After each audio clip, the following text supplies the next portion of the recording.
Hello. Carbohydrates ಒಳ್ಳೆಯದಾ ಕೆಟ್ಟದ್ದಾ? Usually ನಾವು ಏನು ನಮ್ಮ ಫಿಸಿಕಲ್ ಆ್ಯಕ್ಟಿವಿಟೀಸ್ ಎಲ್ಲ ನಾವು ಮಾಡ್ತೀವಿ. ಸೊ ಮನೇಲೆಲ್ಲ ಕೆಲಸ ಮಾಡ್ತೀವಿ, ಆಫೀಸಲ್ಲಿ ಕೆಲಸ ಮಾಡ್ತಾರೆ, ಮೆಟ್ಲುಗಳನ್ನು ಹತ್ತಿಳಿತೀವಿ. ಸೊ ನಾನು ಇವಾಗ ಮಾತಾಡತ್ತೀನಿ, ಇದಕ್ಕೆಲ್ಲ ಎನರ್ಜಿ ಬೇಕಪ್ಪ ಅಂತಂದರೆ ಅದಕ್ಕೆಲ್ಲ ಕಾರ್ಬೋಹೈಡ್ರೇಟ್ಸು ಬೇಕೇ ಬೇಕಾಗತ್ತೆ. ಸೊ ಕಾರ್ಬ್ಸ್ ಅನ್ನೋದು ಕೆಟ್ಟದ್ದೇನಲ್ಲ. ನಮ್ಮ ಡೈಲಿ ನಮ್ಮ ರಿಕ್ವೈರ್ಮೆಂಟ್ ಎಷ್ಟಿರುತ್ತೋ ಅಷ್ಟನ್ನು ತಗೊಂಡ್ರೆ ತುಂಬಾ ಒಳ್ಳೆಯದು. 45 to 65% ಆಫ್ ಕಾರ್ಬ್ಸು ನಮ್ಮ ಡೈಲಿ ನೀಡಿದೆ. ಸೊ ಅಟ್ಲೀಸ್ಟ್ 130 ಗ್ರಾಮ್ಸ್ ಆದರೂ ತಗೋಬೇಕು. ನಮ್ಮ ಬ್ರೈನ್ ಫಂಕ್ಷನ್ ಕೂಡ ಚೆನ್ನಾಗಿರಬೇಕು, ನಮ್ಮ ನರ್ವ್ ಫಂಕ್ಷನ್ ಚೆನ್ನಾಗಿರಬೇಕು ಅಂತಂದರೂ ಕೂಡ ಕಾರ್ಬ್ಸು ಬೇಕೇ ಬೇಕಾಗತ್ತೆ.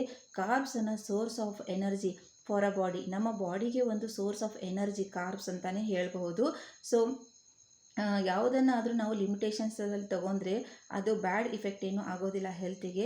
ಸೊ ಯಾವುದಾದ್ರೂ ಅತಿಯಾಗಿ ತಗೊಂಡ್ರೆ ಅದು ನಮ್ಮ ಬಾಡಿಗೆ ಇಫೆಕ್ಟನ್ನು ತೋರಿಸುತ್ತೆ.